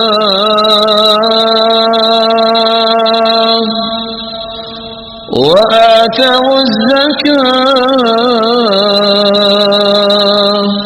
والذين يمسكون بالكتاب وأقاموا الصلاة إنا لا نضيع أجر المحسنين إنا لا نضيع أجر المصلحين. کتاب و سنت جو تھام لیتا ہے، نماز کی پابندی کر لیتا ہے، یہ خود سے بہت بڑی طاقت ہے. اللہ تعالیٰ ایسے لوگوں کو ضائع نہیں کرتا. کس طرح امام احمد بن حنبل رحمت اللہ علیہ نے مأمون، معتصم، واثق باللہ، تین حکومتوں کے سامنے آج ایک انسان کے مخالف ہو جائے گھبرانے لگ جاتا ہے، پتہ نہیں کیا ہوگا کیا ہوگا. ایک انسان سے گھبرا رہے ہو، 2 سے 10 سے 3 حکومتیں مخالف ہیں، لیکن کس طرح انہوں نے ثابت قدمی دکھائی. امام احمد بن حنبل رحمۃ اللہ علیہ، اور اتفاق سے جب وہ اٹھتے تھے تو کہا کرتے تھے غفر اللہ لأبی الہیثم، اللہ تعالیٰ ابو الہیثم کو معاف کرے. کسی نے پوچھا یہ کون ہے جس کے لیے آپ اتنی دعا کرتے ہیں؟ کہا جب میں آخری مرتبہ جا رہا تھا، جب کوڑے کھا کھا کے میرے ہاتھ حرکت نہیں کرتے تھے، میں جب جا رہا تھا تو ایک مشہور زمانہ چور مجھے ملا، ابو الہیثم. کہتے سنو میں چوری کرتا ہوں، بڑی مار کھائی ہے لیکن میں آج تک چوری نہیں مانا. آپ اللہ کے دین کے لیے ہیں، کہیں مان نہ جانا. اس چور کی اس بات نے مجھے مضبوطی دی جس کے لیے وہ دعا کیا کرتے تھے. لیکن اللہ رب العزت نے ان کے اندر یہ طاقت کیسے پیدا کی؟ الذین یمسکون بالکتاب، کتاب و سنت کا منہج جس کے ہاتھ میں ہوتا ہے وہ انسان کبھی پریشان نہیں ہوتا. اللہ تعالیٰ اس کی حفاظت فرماتے ہیں. اس لیے دستور حیات ہو تو کتاب و سنت. ترکت فیکم امرین لن تضلوا ما تمسکتم بہما کتاب اللہ و سنت رسولہ. لوگوں میں تمہارے اندر 2 چیزیں چھوڑ کے جا رہا ہوں، ایک اللہ کی کتاب اور ایک اس کے رسول کی سنت. جب تک ان 2 چیزوں کو تھامے رکھو گے کبھی گمراہ نہیں ہوگے، اور اگر تم نے ان دونوں میں سے کسی ایک کو چھوڑ دیا تو پھر گمراہی سے بچ بھی نہیں سکتے. اللہ رب العزت ہمیں محفوظ فرمائے. میرے معزز اور میرے محترم بھائیوں، اور میں خصوصاً ان نوجوانوں سے مخاطب ہونا چاہتا ہوں.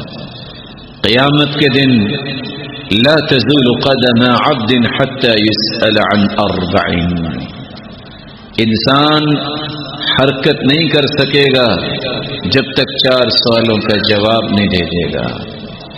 عن علمه ما عمل به، عن علمه ما عمل به.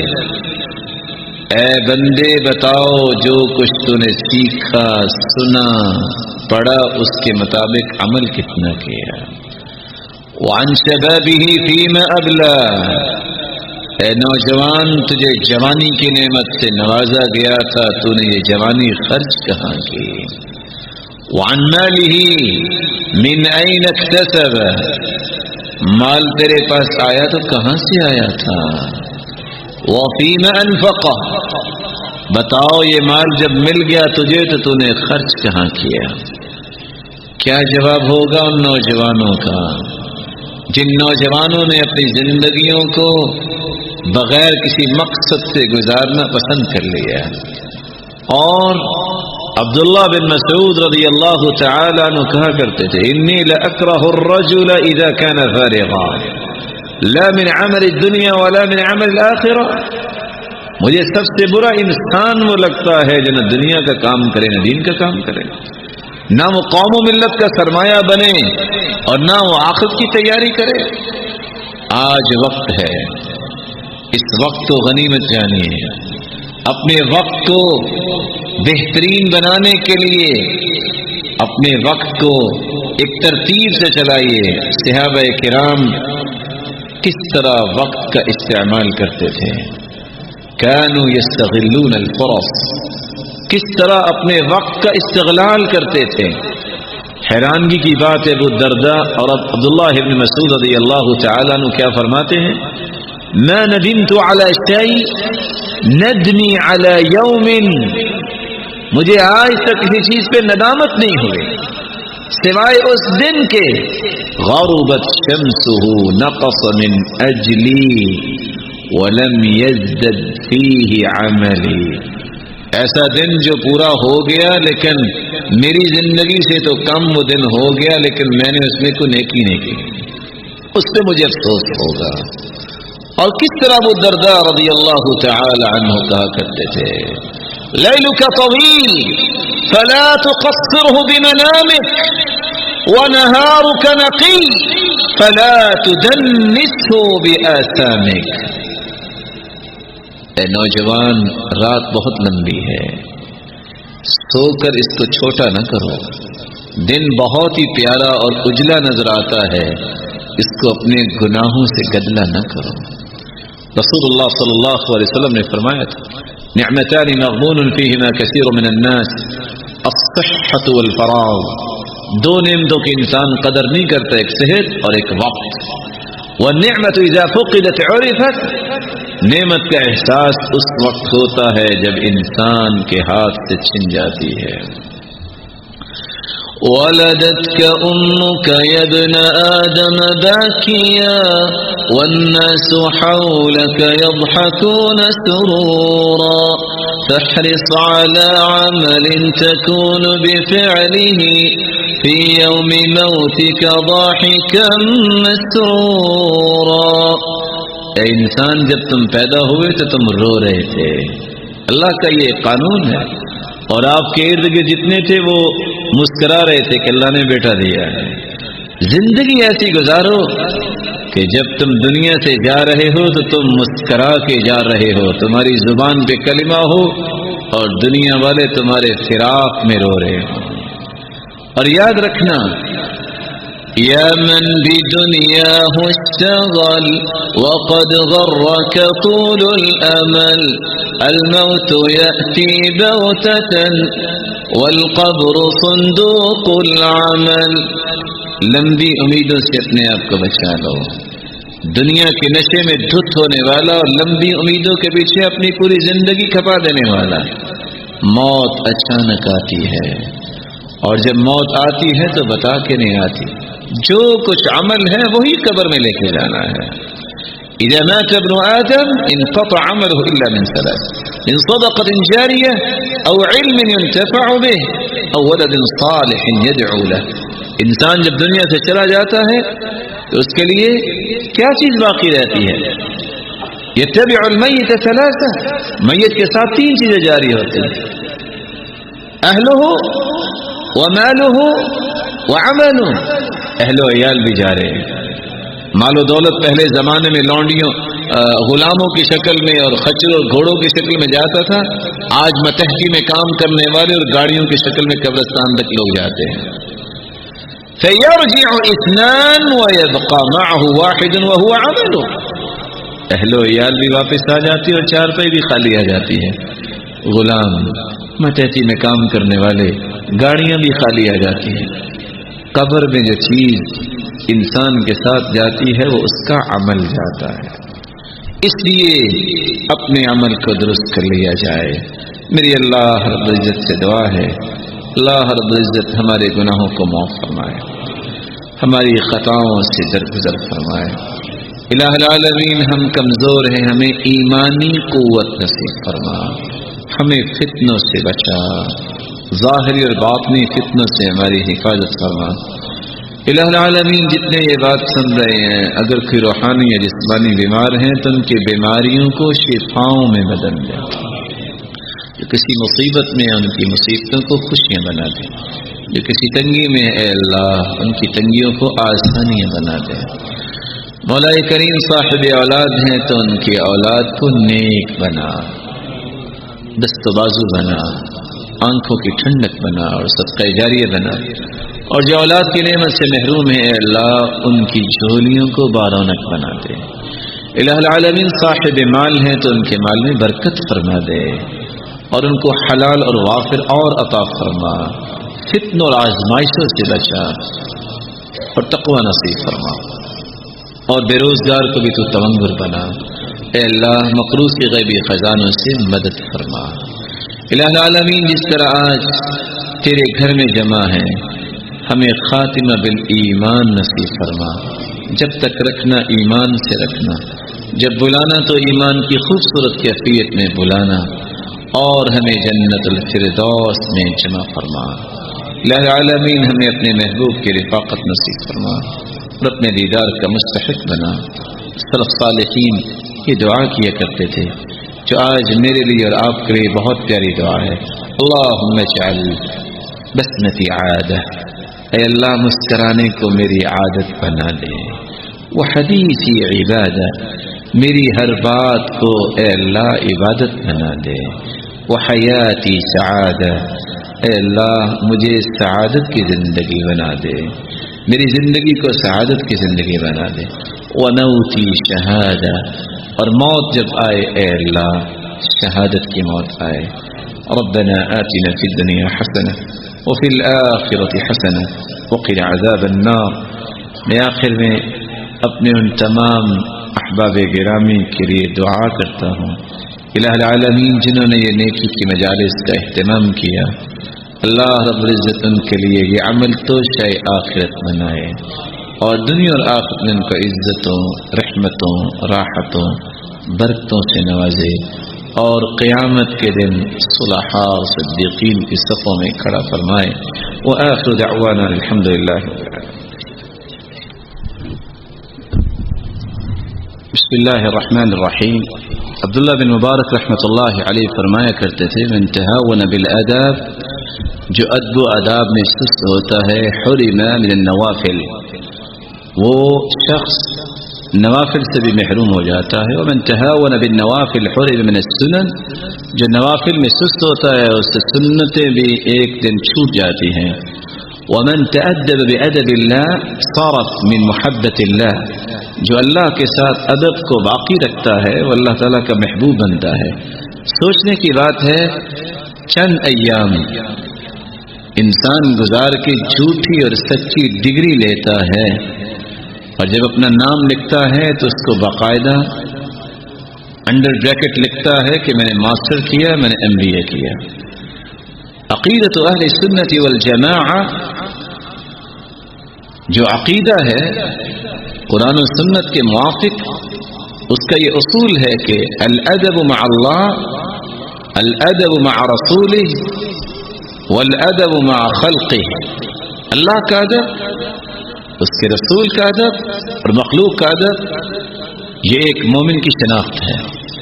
اور ادب و آداب سے خالی قوم نہیں ہوتی، وہ بھیڑ بکریوں کا ایک ریوڑ ہے جس کو جدھر چاہو جیسے چاہے ہانک کر لے جاؤ۔ اللہ سبحانہ و تعالی کا نام جو ہے وہ بھی اکیلا نہیں، سلف صالحین سبحانہ و تعالی جل شانہ جل ذکرہ، اس طرح کے الفاظ جو تقدس، عظمت اور جلالت پہ جلالت کرتے ہیں، اس کے بغیر اللہ سبحانہ و تعالی کا نام نہ لکھنا پسند کرتے، نہ بولنا نہ پڑھنا۔ اسی طرح رسول اللہ صلی اللہ علیہ وسلم ساتھ لکھتے ہیں۔ 786 یہ کیا ہے؟ کیا اللہ تعالیٰ نے اس طرح کا حکم دیا؟ یا رسول اللہ صلی اللہ علیہ وسلم نے جتنے بھی خطوط لکھے، کیا رسول اللہ صلی اللہ علیہ وسلم نے اس کو استعمال کیا؟ اسی طرح رسول اللہ صلی اللہ علیہ وسلم کا نام لکھا جاتا ہے، لوگ سواد لکھ دیتے ہیں یا سلام لکھ دیتے ہیں۔ ابخل الناس من ذکرت عنده فلم يصلي علیہ، سب سے بڑا بخیل وہ ہے جس کے سامنے میرا نام لیا جائے اور درود نہ پڑھے۔ کیا کبھی اپنے نام کے سامنے بھی اس طرح لکھا ہم نے؟ سابقے اور لاحقے کتنے لکھتے ہیں؟ کہ رسول اللہ صلی اللہ علیہ وسلم کی عظمت اتنی کو ہے کہ میرے قلم کی وہ سیاہی قلم کے لیے سعادت ہے کہ وہ محمد مصطفیٰ کا نام لکھے صلی اللہ علیہ وسلم۔ وہ ورق کتنا خوش نصیب ہے جس سے محمد مصطفیٰ صلی اللہ علیہ وسلم کا نام لکھا جائے، اور ہم وہ قلم کی سیاہی بچاتے ہوئے اور ورق بچاتے ہوئے پورا نام ہی لکھتے نہیں ہیں۔ صحابی کا نام آتا ہے تو را اور ضاد ڈال دیتے ہیں، رضی اللہ عنہ ارضا والترضی عن اصحابی، اللہ کے رسول صلی اللہ علیہ وسلم کے صحابہ کے بارے میں رضی اللہ عنہ ارضا یہ لکھنا چاہیے۔ اس لیے 786 ہوا، اور کچھ لوگ اس طرح کے کلمات جو لکھتے ہیں اس کی بجائے بسم اللہ الرحمن الرحیم، رسول اللہ صلی اللہ علیہ وسلم کی جو سنت ہے اس سنت پہ اختیار کرنا چاہیے۔ جہاں بھی لکھے اللہ کا نام پورا لکھے یا بسم اللہ الرحمن الرحیم۔ سب سے پہلی بات، ائمہ اربع رحمت اللہ علیہم، یہ ہمارا موقف ہے۔ جتنے بھی نیک لوگ دنیا سے جا چکے ہوتے ہیں اور ان کی نیکی دنیا میں پھیلی، ان کے لیے دعا کرنی چاہیے۔ صرف 2 باتیں زندگی میں یاد رکھیے گا۔ امام ابو حنیفہ رحمۃ اللہ علیہ، امام مالک رحمۃ اللہ علیہ، امام شافعی رحمۃ اللہ علیہ، امام احمد بن حنبل رحمۃ اللہ علیہ۔ امام ابو حنیفہ رحمۃ اللہ علیہ کہا کرتے تھے اذا صح الحدیث فهو مذهبی، جب صحیح حدیث ہو تو میرا مذہب ہے۔ صحیح بخاری کی روایت ہے اذا قال الامام غیر المغضوب علیہم ولا الضالین فقولوا آمین، جب امام غیر المغضوب علیہم ولا الضالین کہے تو تم آمین کہو۔ اصح الکتب بعد کتاب اللہ العزیز، قرآن مجید کے بعد سب سے صحیح ترین کتاب صحیح بخاری ہے۔ وَكَانَ إِذَا كَبَّرَ لِلصَّلَاةِ كَانَ إِذَا قَامَ إِلَى الصَّلَاةِ كَبَّرَ وَرَفَعَ يَدَيْهِ حَذْوَ مَنْكِبَيْهِ، ایک نہیں 210 روایتیں، اور یہ روایت جو میں کوٹ کر رہا ہوں صحیح بخاری کی ہے۔ رسول اللہ صلی اللہ علیہ وسلم جب نماز کے لیے کھڑے ہوتے اللہ اکبر کہتے اور دونوں ہاتھوں کو کندھوں کے برابر لے جاتے۔ امام شافعی کہتے ہیں اذا صح الحدیث فهو مذہبی، یہ صحیح حدیث ہے میرا مذہب ہے۔ اور امام مالک رحمۃ اللہ علیہ فرماتے ہیں کہ ہر وہ بات جو کتاب و سنت کے مخالف اس کو دیوار پہ مارو۔ اور امام احمد بن حنبل رحمۃ اللہ علیہ نے تو بات ہی ختم کر دی، اذا قلت قولا يخالف سنت رسول اللہ صلی اللہ علیہ وسلم فاعلم ان عقلی قد ذهب، جب میری بات سنت کے حدیث کے مخالف ہو سمجھ لینا کہ میری عقل اس وقت کام نہیں کر رہی۔ ان تمام ائمہ کو اللہ تعالی جنت میں جگہ دے۔ لیکن دوسری بات میں بتانا چاہتا ہوں، عبداللہ بن عباس رضی اللہ تعالیٰ عنہ کے سامنے ایک شخص نے کہا کہ ابو بکر صدیق رضی اللہ تعالیٰ عنہ یہ فرماتے ہیں۔ کہا میں تمہیں کہہ رہا ہوں اللہ کے رسول یہ فرماتے ہیں۔ اور تم کہہ رہے ہو بکر صدیق رضی اللہ تعالیٰ عنہ فرماتے ہیں خشیت ان تنزل علیکم حجارۃ من السماء، مجھے خوف ہے کہ کہیں تم پہ پتھروں کی بارش نہ ہو۔ آج سر کا مسئلہ ہے، میں مثال دے کے سمجھاؤں گا۔ ایک مذہب ہے کہ 4 بالوں کو پانی لگ جائے مسا ہو جائے گا، دوسرا کہتا ہے 4 انگلیوں کے برابر اگر سر پہ پانی لگ جائے مسا ہو جائے گا، دوسرا کہتا ہے ربع الرأس، اگر چوتھائی حصے پہ ہاتھ لگ جائے مسا ہو جائے گا، ایک کہتا ہے شطر الرأس، آدھے سر پہ اگر مسا کر لیا جائے ہو جائے گا۔ ہم کہتے ہیں سب نے بات کی، ہم نہ ان کو برا کہتے ہیں کیونکہ ہم اپنے درجات کو کم نہیں کرنا چاہتے، گالی تو نہیں دیں گے ہم۔ دیکھیے رسول اللہ صلی اللہ علیہ وسلم نے کیا کیا۔ صحابی کہتے ہیں بدأ بمقدم رأسی ثم ذهب بهما إلى قفاه ثم ردهما إلى المكان الذي بدأ منه وكان يمسح الرأس كله، پورے سر کا مسح کرتے، دونوں ہاتھوں کو اپنے ماتھے سے شروع کرتے جہاں سے بال اگنے شروع ہوتے، منبت الشعر، گدی تک لے جاتے اور وہاں سے واپس لے آتے جہاں شروع کیا تھا۔ ہم کسی کو تانا دینے کی بجائے حدیث پہ عمل کریں تو ہماری زندگی کامیاب ہو جائے گی۔ اس لیے ائمہ کرام رحمت اللہ علیہم کے بارے میں کوئی بات نہیں ہم کرتے، لیکن وہ بات جو کتاب و سنت کے مخالف ہوگی کوئی بھی نہیں مانے گا۔ اور اصول یہ ہے، یاد رکھیے گا، امام ابو حنیفہ رحمت اللہ علیہ 80 میں پیدا ہوئے اور 150 میں فوت ہو گئے۔ امام مالک رحمت اللہ علیہ 93 میں پیدا ہوئے، 179 میں دنیا سے چلے گئے۔ امام شافعی رحمت اللہ علیہ 150 میں پیدا ہوئے، 204 میں فوت ہو گئے۔ امام احمد بن حنبل رحمت اللہ علیہ 163 میں پیدا ہوئے، 241 میں اللہ کے پاس چلے گئے۔ کسی انسان کو دنیا کے اندر میچورٹی لینے کے لیے جو اللہ تعالیٰ دیتے ہیں تو 20-25 سال تو چاہیے نا۔ الغرض اگر 80 میں امام ابو حنیفہ رحمت اللہ علیہ پیدا ہوئے تو 20 سال 25 سال کا اضافہ کیجئے، 100 اور 105 تک لوگوں نے ان کی بات کو سمجھا، جنہوں نے فالو کیا ان کو لوگوں نے حنفی کہہ دیا ہے۔ امام مالک اگر 93 میں پیدا ہوئے ہیں تو 113 یا 120 تک لوگوں نے بات مانی اور ان کو مالکی کہا گیا۔ اور امام شافعی رحمت اللہ علیہ اگر 150 میں پیدا ہوئے تو 170-75 تک لوگوں نے بات مانی، لوگوں نے ان کو شافعی کہنا شروع کر دیا۔ امام احمد بن حنبل 163 میں اگر پیدا ہوئے تو 183 یا 88 تک ان کی بات لوگوں تک اس حالت میں گئی کہ لوگوں نے فالو کیا اور ان کو حنبلی کہا گیا۔ چھوٹا سا سوال، 80 ہجری میں امام ابو حنیفہ رحمت اللہ علیہ پیدا ہوئے، اس سے پہلے جو لوگ تھے وہ کون تھے؟ حنفی تھے، مالکی تھے، شافعی تھے، حنبلی تھے۔ یہ تینوں ائمہ رحمت اللہ علیہم قدس اللہ سرہم ونور ضریحہم، یہ اس وقت تو پیدا نہیں ہوئے تھے، تو پھر کیا تھے؟ وہ کتاب و سنت کو ماننے والے تھے۔ اور اگر آج ہم بھی کتاب و سنت کو مانیں، دوسرا سوال، کیا وہ جنت میں جائیں گے کہ نہیں جائیں گے؟ بولیے بولے نہیں، ناراض ہو گئے؟ اگر وہ جنت میں جائیں گے، انہوں نے کسی بھی سیکٹ کی طرف اپنی نسبت نہیں کی، اس وقت یہ ائمہ رحمت اللہ علیہم یہ پیدا ہی نہیں ہوئے تھے۔ انہوں نے کتاب و سنت پہ عمل کیا۔ آج ہم بھی کتاب و سنت پہ عمل کریں، ان جھگڑوں کو چھوڑ دیں تو ہم بھی جنت میں اللہ کی رحمت سے جائیں گے۔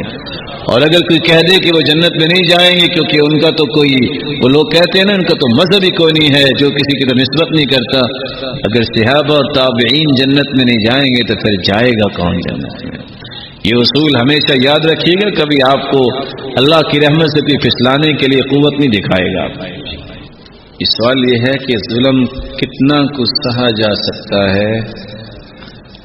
پہلے مار گالی نہیں، شریعت کہتی ہے فعظوہن، پہلے واعظ و نصیحت کرو، واہجروہن فی المضاجع، پھر اس کا بستر الگ کر دو، واضربوہن، اگر پھر بھی سمجھتی نہیں تو پھر سرزنش کر سکتے ہو۔ کیسے سرزنش کر سکتے ہو؟ فرمایا تم اس طرح نہ مارو جس طرح تم جانوروں کو مارتے ہو، یہ انسانیت نہیں بہیمیت ہے۔ اس لیے مسواک، رومال جس کو مندیل بولتے ہیں، جس کا عبداللہ بن عباس نے بیان کیا ہے، سرزنش ہو سکتی ہے، لیکن جو شخص ان تینوں درجات میں دیکھتا پہلے مارتا ہے، پھر گھر سے دھکا دیتا ہے، پھر سمجھانے بیٹھتا ہے، اس کو پہلے اپنا علاج کروانا چاہیے۔ اور اس لیے اللہ تعالیٰ نے قرآن میں کہا ان اللہ کان علیا کبیرا، آج تم ظلم کر رہے ہو تو اللہ بھی بہت بلند ہے، وہ دیکھ رہا ہے، وہ کل کے ظلم کا بدلہ دلوائے گا۔ اس لیے رسول اللہ صلی اللہ علیہ وسلم نے فرمایا تھا خیرکم خیرکم لأہلی وانا خیر لأہلی، تم میں بہترین وہ ہے جو اپنے گھر والی کے معاملے میں بہتر ہے، اور میں اپنے گھر والی کے معاملے میں بہت بہتر ہوں۔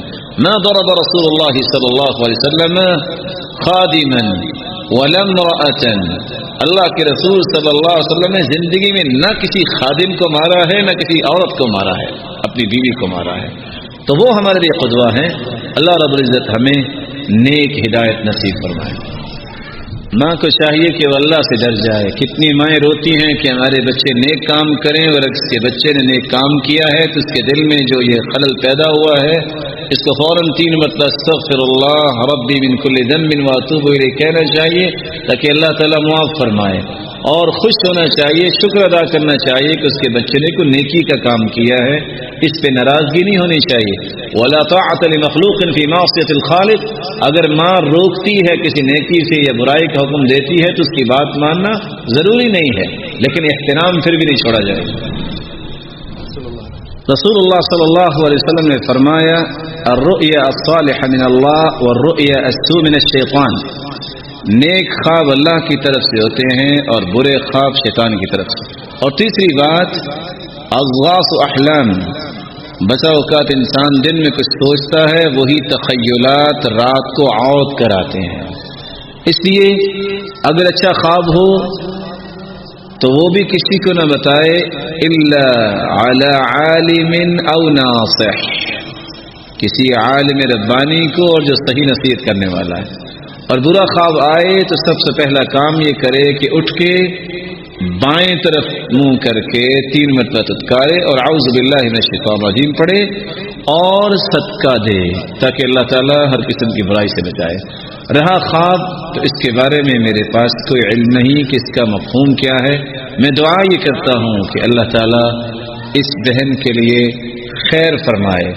سانپ جب نظر آتا ہے اس کا مطلب یہی ہوتا ہے کہ انسان کسی ایسے مصیبت میں گر رہا ہے جس مصیبت کو بچانے کا ایک ہی طریقہ ہے کہ وہ نماز کی جو سستی ہے وہ چھوڑ دے۔ اگر نماز میں سستی ہے تو اس کو چھوڑ دے۔ اور امام ذہبی رحمۃ اللہ علیہ نے قصہ نقل کیا ہے۔ کیا قصہ نقل کیا؟ جب ایک بھائی بہن کو دفن کرنے گیا تو اس کی کچھ نقدی قبر میں گر گئی۔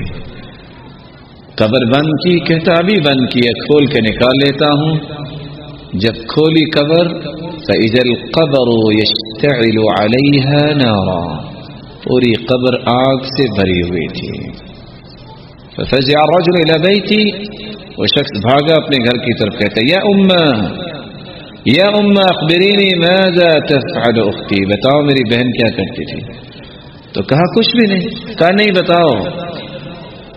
تو جواب کیا ملا؟ وہی التي تتهاون بالصلاة، وہ نماز میں جان بوجھ کر سستی کرتی تھی اور لیٹ کرتی تھی۔ اللہ رب العزت حفاظت فرمائے، اور اگر پابندی ہے تو الحمدللہ اللہ کا شکر کرے، اور اگر کسی قسم کی سستی ہے تو وہ دور کرنی چاہیے۔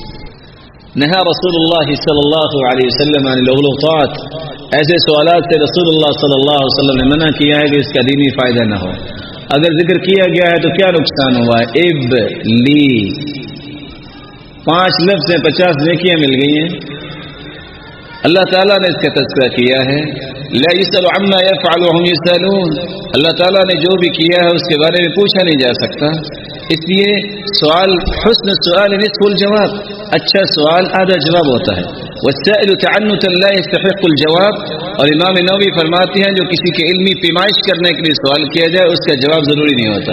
اس لیے کچھ لوگ سوال کرتے ہیں آدم کا نکاح کس نے پڑھایا؟ ابھی تو بھی شک ہو گیا، کچھ لوگ پوچھتے ہیں اچھا جی پھر وہ زلیخا کی شادی ہوگی کہ بلا یوسف کے ساتھ؟ اگر ہوگی تھی تو پھر آپ کو کیا فائدہ، آپ نے کو ولیمہ کھانے جانا ہے۔ امام شافعی رحمۃ اللہ علیہ سے کسی نے پوچھا اچھا یہ بتاؤ ابلیس کی بیوی کا نام کیا ہے؟ تو وہ بڑے عقل مند تھے، کہنے لگے ذاک عرس ما شہدت، اصل میں نکاح میں حاضر نہیں ہو سکا۔ دو باتیں ہیں، سب سے پہلے اذان میں سب سے پہلا کلمہ جو حدیث میں آیا ہے وہ کیا ہے؟ اللہ اکبر، اللہ بڑا ہے۔ تو جو اللہ کی کبریائی کو ختم کرنا چاہے کسی اور کلمے کا اضافہ کرتا ہے وہ ٹھیک کرتا ہے؟ سوچیے، اللہ اکبر، اللہ بڑا، یہی تو اذان ہے کہ اللہ کی کبریائی کا اعلان ہے۔ اللہ اکبر کہنے والا یہ رسول اللہ صلی اللہ علیہ وسلم کی سکھائی ہوئی اذان کو کہتا ہے اور سنت کو زندہ کرتا ہے، اور جو محبت کا دعویٰ کرنے کے باوجود اللہ کی کبریائی کو بیان نہیں کرتا اور اس سے پہلے کلمات کا اضافہ کرتا ہے، اس کو اپنے ایمان کے بارے میں سوچ لینا چاہیے۔ اور قرآن یہ کہتا ہے فَلَا وَرَبِّكَ لَا يُؤْمِنُونَ حَتَّى يُحَكِّمُوكَ فِي مَا شَجَرَ بَيْنَهُمْ، اے میرے پیارے پیغمبر جب تک تیری بات کو حتمی بات نہ مان لیں یہ مومن ہی نہیں ہے۔ پوری زندگی اللہ کے رسول نے اذان کہلوائی ہے تو کیسے کہلوائی ہے؟ بولیں اللہ اکبر، تو پھر کس کی بات مانی جائے گی؟ رہا ایسی مسجد میں نماز پڑھنا، مسجد اللہ کا گھر ہے، وَأَنَّ الْمَسَاجِدَ لِلَّهِ فَلَا تَدْعُوا مَعَ اللَّهِ أَحَدًا، مسجد جو ہے اس میں نماز پڑھی جا سکتی ہے، اس میں کوئی ایسا مسئلہ نہیں۔ رہا اس شخص کو نصیحت کرنی چاہیے یہ اللہ سے ڈر جائے، اللہ کی کبریائی کو ختم نہ کرے، اور نہ ہی رسول اللہ صلی اللہ علیہ وسلم نے نماز کے بعد کوئی ایسی بات سکھائی ہے، بلکہ آپ اللہ اکبر، استغفر اللہ، اللہم انت السلام ومنک السلام، 3 مرتبہ استغفار کے بعد جو اذکار بتائے ہیں وہ اذکار کرنے چاہیے۔ والملائکۃ یصلون علی احدکم ما دام في مجلسه الذي صلى فيه، تقول الملائکہ اللہم اغفر له، اللہم ارحم، اللہم تب علیہ۔ جو نماز پڑھنے کے بعد اپنی جگہ پہ بیٹھا رہتا ہے جہاں نماز پڑھی ہے اور اللہ کا ذکر کرتا ہے جو رسول اللہ صلی اللہ علیہ وسلم نے کیا، تو فرشتے 3 دعائیں کرتے ہیں، اللہم اغفر له، اے اللہ اس کو بخش دے، اللہم ارحم، اے اللہ اس پر رحمت فرما، اللہم تب علیہ، اے اللہ اس کی توبہ کو قبول فرما، ما لم یؤذی وما لم یحدث، جب تک وہ بے وضو نہیں ہوتا ہے کسی کو تکلیف نہیں دیتا اور فرشتوں کی دعاؤں کا مستحق بنا رہتا ہے۔ آئندہ جمعہ بعد نماز عشاء اسی مسجد میں امیر اور حاکم کی اطاعت کے موضوع پر قرآن و سنت کی روشنی میں درس ہوگا۔ میرے انتہائی محترم بھائی فضیلت الشیخ معاذ احمد انشاءاللہ یہ درس دیں گے۔ اللہ رب العزت ہمیں توفیق عطا فرمائے۔ یہ بہت ہی ایک مہم موضوع ہے جو اس وقت دنیا میں فتنہ بنا ہوا ہے اور جگہ جگہ پہ امت پریشان ہے۔ اس موضوع کی اہمیت کی بنیاد پہ اور اس کے بارے میں قرآن و سنت کی روشنی دینے کے لیے آپ بھائی وقت نکالیں، اللہ تعالیٰ آپ کو سلامت رکھے۔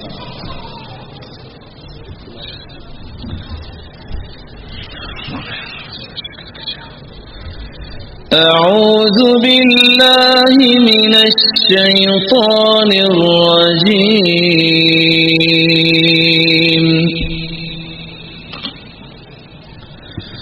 بسم اللہ الرحمن الرحیم،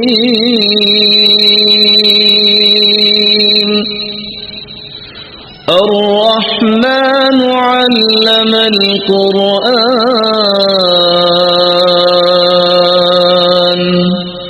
خلق الإنسان علمه البيان، الشمس والقمر بحسبان، والنجم والشجر يسجدان، والسماء رفعها ووضع الميزان، ألا تطغوا في الميزان، وأقيموا بالقسط ولا تخسروا الميزان والأرض وضعها للأنام فيها فاكهة والنخل ذات الأكمام والحب ذو العصف والريحان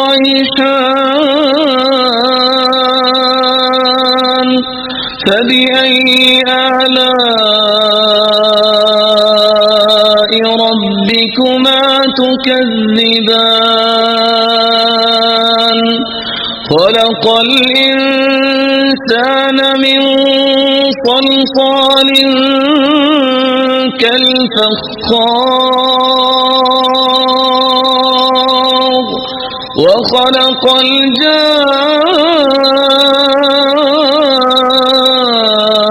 الجان من مارج من نار فبأي آلاء ربكما تكذبان رب المشرقين ورب المغربين فبأي آلاء ربكما تكذبان مرج البحرين يلتقيان بينهما برزخ لا يبغيان فبأي آلاء ربكما تكذبان يخرج منهما اللؤلؤ والمرجان فبأي آلاء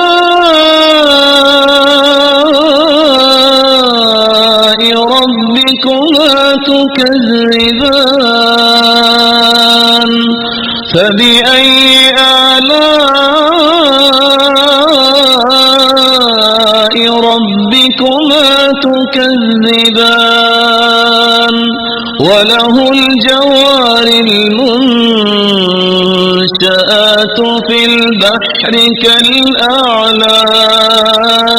كالأعلام فبأي آلاء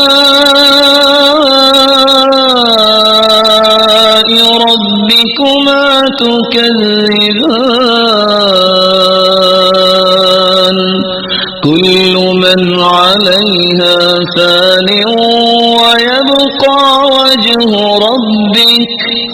ويبقى وجه ربك ذو الجلال والإكرام كل من عليها فان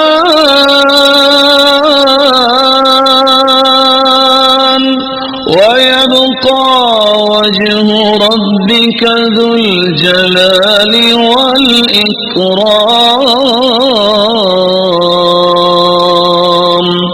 فبأي آلاء